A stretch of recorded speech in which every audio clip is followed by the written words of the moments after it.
A paz do nosso Senhor Jesus Cristo. Eu sou Veridiana Costa e estamos aqui hoje para mais um dia de leitura. Senhor Deus e Pai, glorificado e exaltado és o teu santo nome. Muito obrigada, Pai, por mais um dia de vida. Agradeço por sua bênção e por sua proteção. Muito obrigada, Senhor, pelos teus livramentos, Pai. Por favor, nos abençoe nesta leitura, Senhor. Que cada palavra sua, Pai, seja ensinamento em nossas mentes e em nossos corações. Nos inspire e nos direcione sempre a Ti, em nome de Jesus. Hoje a gente vai começar a primeira epístola de Paulo apóstolo aos Tessalonicenses. Como vocês podem ver, o visual novo aqui, né? Estamos em Itaju e aqui a internet não é muito boa, então eu vou diminuir a quantidade dos capítulos aqui para que o vídeo possa ir sem erro, né? Essa epístola, Paulo fala sobre a fidelidade dos tessalônicos, né, em seguir Jesus Cristo, e mais uma vez ele chama a atenção, né, dos povos, aqui no caso dos tessalônicos, para amar-vos uns aos outros, né? Ele sempre dando o ensinamento de Jesus Cristo, né, de amar-vos uns aos outros. O primeiro capítulo fala sobre a ação de graças pela fidelidade dos irmãos. Paulo, Silvano e Timóteo, a igreja dos Tessalonicenses em Deus, o Pai e nosso Senhor Jesus Cristo. Graça e paz tenhais de nosso Deus Pai e do nosso Senhor Jesus Cristo.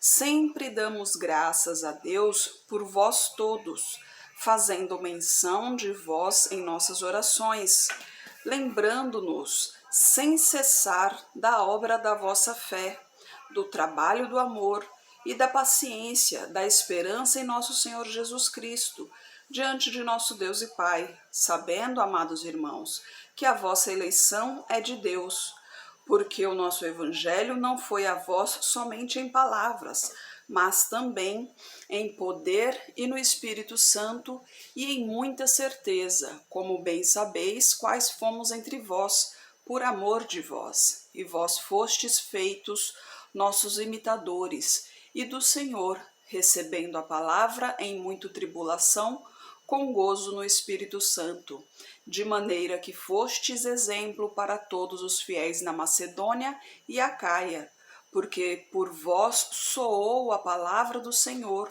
não somente na Macedônia e Acaia, mas também em todos os lugares a vossa fé para com Deus se espalhou, de tal maneira que já dela não temos necessidade de falar coisa alguma, porque eles mesmos anunciam de nós qual a entrada que tivemos para convosco, e como dos ídolos vos convertestes a Deus, para servir o Deus vivo e verdadeiro, e esperar dos céus a seu Filho, a quem ressuscitou dentre os mortos, a saber, Jesus, que nos livra da ira futura. Então, Paulo já está mostrando aqui que os tessalônicos, eles serviam aos ídolos, né? Eles eram idólatras, mas converteu ao Deus vivo e já eram conhecidos por isso, né? Então, Paulo já não precisava nem ficar falando sobre isso, pois os tessalonicenses já eram conhecidos por sua crença no Deus vivo, né? É muito bom ouvir isso, né? É muito bom ouvir que você é uma mulher de Deus, que você é um homem de Deus, que você realmente segue os princípios do Senhor, né? Você ser reconhecido realmente como um filho de Deus, né? E a gente continua o mistério de Tessalônica, aliás, no capítulo 2.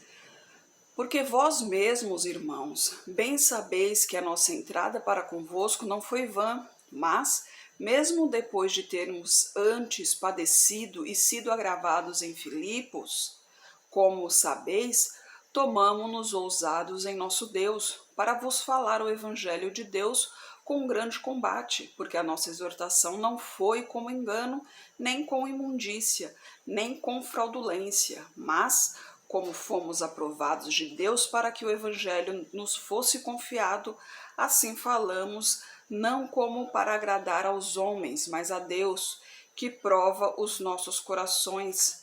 Porque, como bem sabeis, nunca usamos de palavras lisonjeiras, nem houve um pretexto de avareza. Deus é testemunha.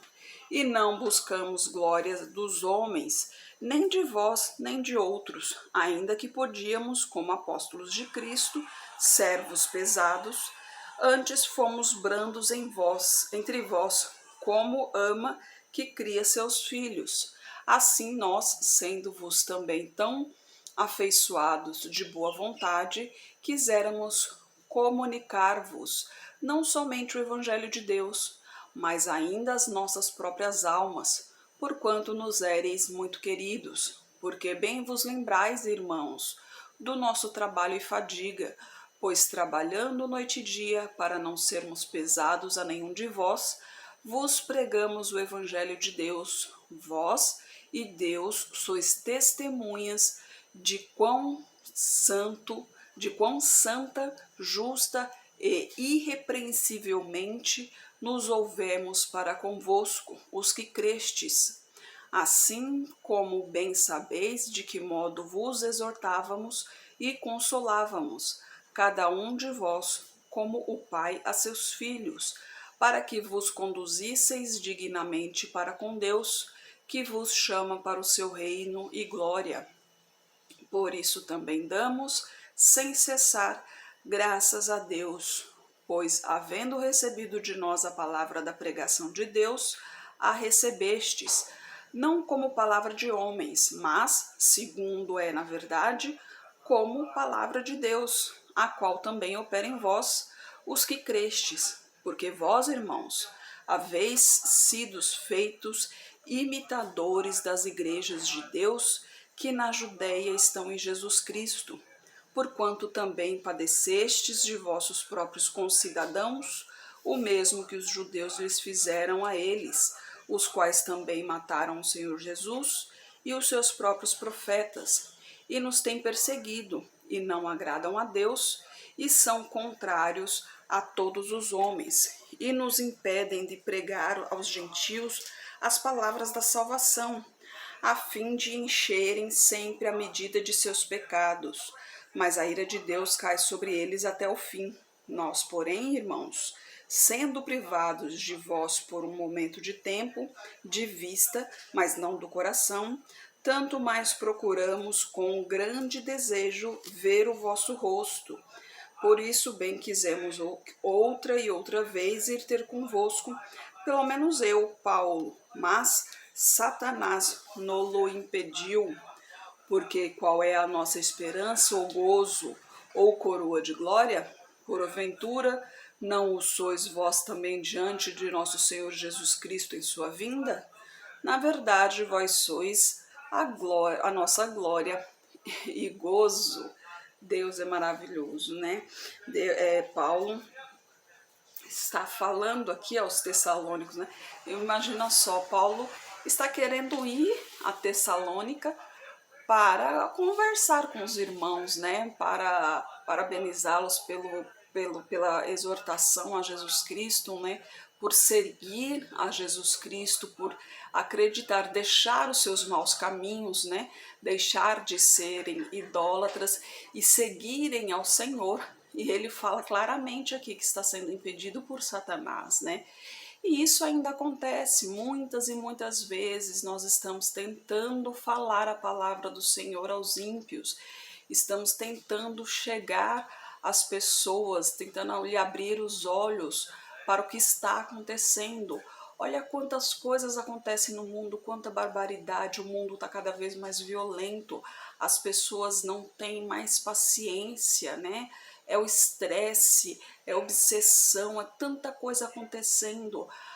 As pessoas não pensam mais, né? Antigamente ainda, como se dizia, né, tinha um filtro entre a mente e a boca, mas esse filtro se quebrou há muito tempo. As pessoas falam o que pensam sem pestanejar, sem imaginar que aquilo pode ofender de alguma maneira. As pessoas não pensam no seu próximo, só querem saber de sua própria opinião. O egoísmo é natural do ser humano, mas o egoísmo está muito alto, está muito forte. E Deus está nos dando a oportunidade, porque Deus, ele deseja o melhor dessa terra para nós. Embora essa terra não foi feita para nós, né? Nós fomos feitos para o reino de Deus. Lembre-se, né? Deus fez o reino dele para nós, mas infelizmente veio o pecado, com o pecado veio a morte. A carne, ela não entra no reino de Deus, né? No dia do julgamento, a carne, ela será queimada no fogo eterno para os que não serão salvos, né? E os que serão salvos, a carne será transformada e o espírito irá para o reino de Deus. E esse viverá eternamente com o Senhor, né? Somente com felicidade, com alegria, com paz e tranquilidade. Mas Deus quer o melhor dessa terra para nós, mesmo nós estamos aqui, mesmo terrestre, mesmo em carne. Mas para isso você precisa dar o primeiro passo, você precisa buscar ao Senhor. Lembre-se que em Isaías, né, nos primeiros capítulos, Deus diz que ele está o tempo todo com o braço estendido, com a mão estendida. Ele já deu o primeiro passo, aliás, ele já deu até o segundo, né? Porque o primeiro passo foi nos amar de tal maneira que deu o seu Filho unigênito para padecer por nós. Jesus Cristo pagou um preço muito alto por você, pagou um preço muito alto por mim, para que hoje tivéssemos a liberdade de escolha. E nós temos essa liberdade. Você pode escolher viver o caminho da fé, né?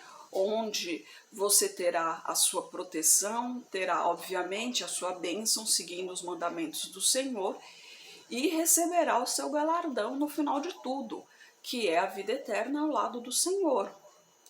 Ou pode escolher não servir ao Senhor, mas aí você estará à mercê do mundo, né? Você estará sujeito ao mundo, ao que acontecerá no mundo.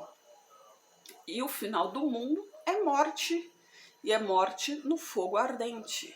Então fica aí a sua escolha. Eu espero que você pense com carinho, que você pense com coração, né? Peça para que Jesus lhe mostre o caminho. Dê oportunidade a si mesmo, dê oportunidade a si mesma, né? Experimente o que é viver com Jesus Cristo, experimente o que é seguir a Jesus Cristo. Só por curiosidade, procure saber como foi a vida de Jesus Cristo, né? Procure saber dos seus ensinamentos, de como ele viveu, de como ele era visto pelas pessoas, né? Que tipo de pessoa o adorava e que tipo de pessoa o odiava. Só por curiosidade procure saber o que é essas coisas, né? Como um livro didático. Lembra da época de história, né? Que na época do colégio que tínhamos que ler história e interpretar.